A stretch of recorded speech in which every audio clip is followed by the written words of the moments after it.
nama saya Agustina Ella, NIM 1910416841, kelas pagi A1, materi Supply Chain Management, mata kuliah Manajemen Operasi 2, dosen pengampu Adi Mursalin SE MM. Supply Chain Management. Supply Chain Management atau manajemen rantai pasokan merupakan bagian yang sangat penting pada sebuah perusahaan. SCM yang baik mengidentifikasi daya saing perusahaan yang tinggi dan berkualitas. Supply Chain Management sendiri didefinisikan sebagai kegiatan yang meliputi koordinasi, penjadwalan, dan pengendalian terhadap pengadaan, produksi, penyediaan, ataupun pengiriman produk atau jasa kepada konsumen. Agar proses rantai pasokan bisa berjalan dengan lancar, maka 3 komponen dalam manajemen rantai pasokan juga harus berlangsung baik. 3 komponen manajemen rantai pasokan yang dimaksud yakni 1. On-stream supply chain management adalah proses di mana perusahaan dapat pasokan dari luar perusahaan merupakan bahan baku untuk melakukan produksi. 2.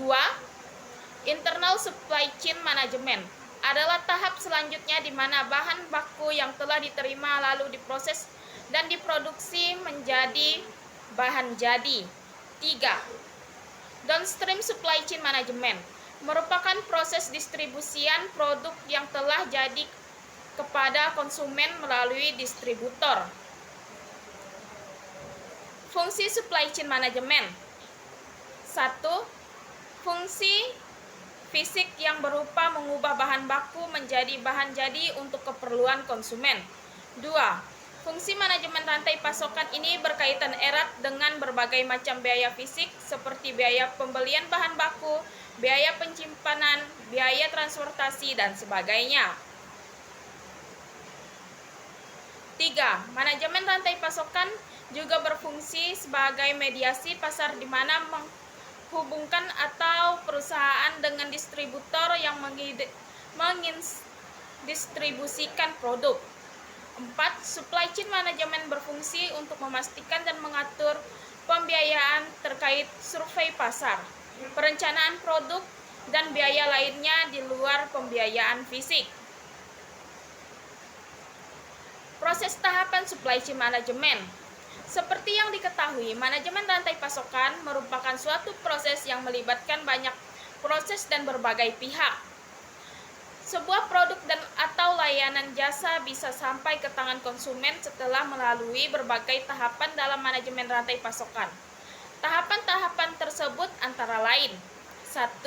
Customer, 2. Planning, 3. Purchasing, 4. Inventory, 5. Produksi, 6. Pengiriman.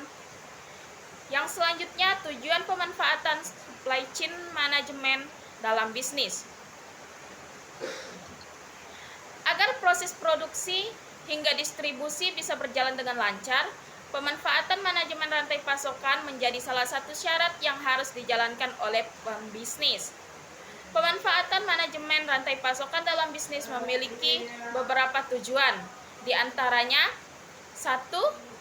Menjaga kerjasama di rangkaian jaringan perusahaan. Kerjasama merupakan kunci utama keberhasilan sebuah perusahaan. Tanpa adanya kerjasama yang baik, maka di tubuh perusahaan akan terjadi kos atau kekacauan. Dengan diterapkannya manajemen rantai pasokan, diterapkan koordinasi dan kerjasama pada setiap jaringan perusahaan akan lebih baik sehingga kerja atau produksi semakin efektif dan efisien.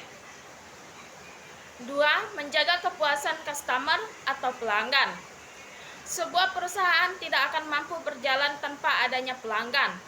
Oleh karena itu, kepuasan pelanggan harus dijaga atau bahkan ditingkatkan menjadi rantai pasokan yang benar membantu perusahaan menjaga kepuasan pelanggan karena produk bisa ke tangan pelanggan dengan tepat waktu dan kualitas yang memuaskan. 3. Mencapai efisiensi biaya di seluruh sistem dan tahapan.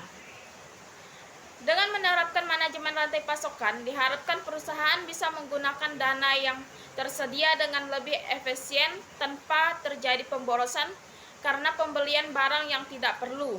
Melalui penerapan manajemen rantai pasokan juga diharapkan proses transportasi dan distribusi menjadi lebih efektif dan juga efisien. 4. Memenangkan persaingan pasar. Penerapan SCM juga bertujuan agar perusahaan dapat memenangkan atau mempertahankan persaingan pasar. Hal ini bisa dilakukan jika rantai pasokan menyediakan produk yang murah, berkualitas, dan bervariasi. Strategi supply chain management. Supply chain management merupakan salah satu indikator daya saing sebuah perusahaan. Manajemen rantai pasokan yang dibangun dengan baik menandakan bahwa daya saing perusahaan tersebut juga tinggi. Untuk membangun manajemen rantai pasokan yang baik, terdapat 2 strategi yang bisa dijalankan. Strategi yang pertama ialah membangun hubungan dengan pemasok bahan baku. Tidak hanya pelanggan, pemasok merupakan bagian mata rantai yang penting dalam manajemen rantai pasokan. Hubungan mitra yang baik bisa menjamin kesuksesan mata rantai yang lain. Salah satu cara membangun hubungan yang baik dengan pemasok bahan baku adalah dengan tidak memilih terlalu banyak pemasok, lalu fokuskan pada pemasok yang memiliki banyak keunggulan sehingga perusahaan tidak merugi. Sekian dari penjelasan saya ucapkan terima kasih.